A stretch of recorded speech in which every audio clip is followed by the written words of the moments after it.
कोल्हापूरला 2019 आणि 2021 मध्ये महापुराचा मोठा फटका बसला।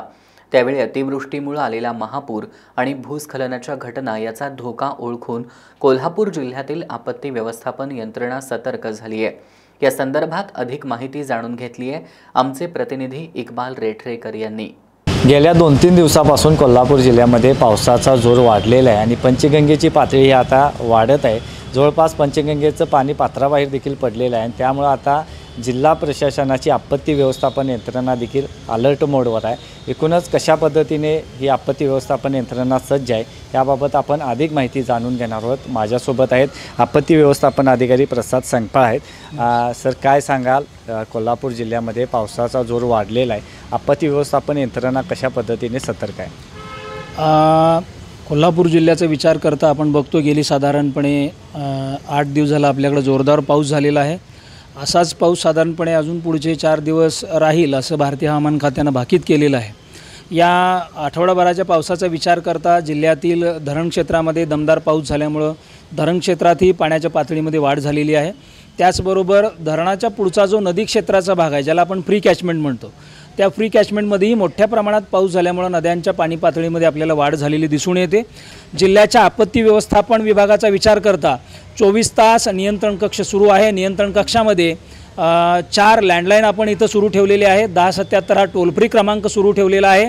जिल्ह्यामध्ये पुरेशा प्रमाणावरती आवश्यकता वाटल्यास लोकांच्या स्थलांतरणासाठी किंवा अडकलेल्या लोकांना बाहेर काढण्यासाठी आवश्यक असणारी सर्व साधन सामुग्री मोठ्या प्रमाणावरती उपलब्ध आहे। एकूणच तुम्ही म्हणला की साधन सामग्री तुमच्याकडे आहे, मात्र एकूणच पंचगंगेची 39 फुटाची पातळी इशारा पातळी ओळखली जाते आणि 43 फुटाला धोका पातळी असते। तर सध्या मात्र पूर परिस्थिती उद्भवलेली नाही, मात्र जिल्ह्यामध्ये द्यावी लागणारे बोट किंवा याची कशी व्यवस्था करण्यात आलेली आहे? जिल्हा प्रशासनाकडे उपलब्ध असलेल्या साधनसामुग्रीचा विचार करता आपण जिल्ह्यातील सर्वच तालुक्यांना बोटी, लाईफ जॅकेट, लाईफ रिंग दिलेले आहेत। शिरोळ, हातकणंगले आणि करवीर या 3 तालुक्यामध्ये साधनांची संख्या आपण जास्त ठेवलेली आहे। कोल्हापूर, करवीरमध्ये जास्त ठेवलेली आहे, हातकणंगल्याला दिलेली आहे आणि शिरोळला।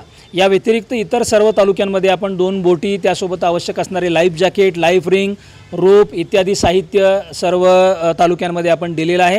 एकूणच साधन सामग्री सर्व आहे आपल्याकडे, मात्र काही ठिकाणी लँडस्लायडिंगचा धोका असतो, त्या ठिकाणी कशी व्यवस्था करण्यात आलेली आहे? प्रामुख्याने जिल्ह्यामध्ये सन 2019 आणि 21च्या पावसाळ्याचा विचार करता 86 ते 88 ठिकाणी छोट्या मोठ्या प्रमाणात भूस्खलनाच्या, दरडी कोसळण्याच्या, रस्ता खचण्याच्या घटना घडलेल्या होत्या।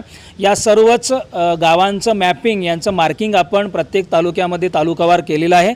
या 88 ठिकाणांमधील साधारणपणे 16 ते 18 ठिकाणं अशी आहेत की ज्या ठिकाणी मानवी वस्ती थोड्याफार अंतरावरती या घडलेल्या घटनांच्या ठिकाणी जवळ आहे। या सर्व बाबींचा विचार करून त्या ठिकाणचं तालुका प्रशासन आणि ग्रामस्तरावरच्या प्रशासनाने बाधित होऊ शकतील अशा नागरिकांना याच्यापूर्वीच सूचित केलेलं आहे। त्या लोकांच्या स्थलांतरणाची व्यवस्था गाव पातळीवरतीच करण्यात आलेली आहे। काही ठिकाणी घरे कोसळण्याची घटना घडलेल्या आहेत किंवा झाडं पडण्याची घटना देखील झालेल्या आहेत, याबाबत काय सांगाल? किती नुकसान झाले जिल्ह्यात? प्रामुख्यानं नुकसानीचा जर आपण विचार केला तर जिल्हाभरातलं जे नजरअंदाजीचं नुकसान आहे ते साधारणपणे आजपर्यंत 50 लाखाच्या आसपास झालेलं आहे। आणि या सर्व ठिकाणी मग जिथं घराची भिंत पडलेली आहे किंवा गोठा पडला, एखादं जनावर दगावलं, या सर्व पद्धतीच्या नुकसानीचे पंचनामे करण्याचं काम अगदी युद्ध पातळीवरती सुरू आहे। आपत्ती व्यवस्थापन यंत्रणा सतर्क आहे किंवा सज्ज आहे, मात्र काही ठिकाणी लोक अतिउत्साही लोक जातात, कुठंतरी धबधबे पाहायला जातात, त्या ठिकाणी पर्यटक अतिउत्साही कुठं वाहून जाण्याच्या घटना घडतात, या निमित्तानं काय आव्हान कराल?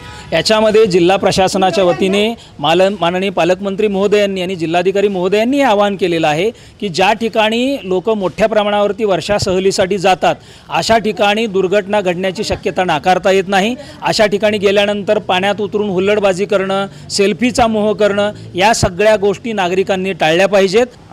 धन्यवाद। तरी हे होते प्रसाद संगपाळ, जेणेकरून पंचगंगा नदीची पाणी पातळी वाढत आहेत आणि जवळपास 43 फुटाची पाणी पातळी धोका पातळी म्हणून ओळखली जाते। सध्या तरी कोल्हापूर जिल्ह्यामध्ये पूरस्थिती गंभीर ओढवलेली नाही, मात्र जर पूर आला तर मात्र आपत्ती व्यवस्थापन यंत्रणा सज्ज आहे अशी माहिती देखील त्यांनी दिलेली आहे। एस न्यूजसाठी कॅमेरामन अभिजित पाटीलसह इक्बाल रेठरेकर।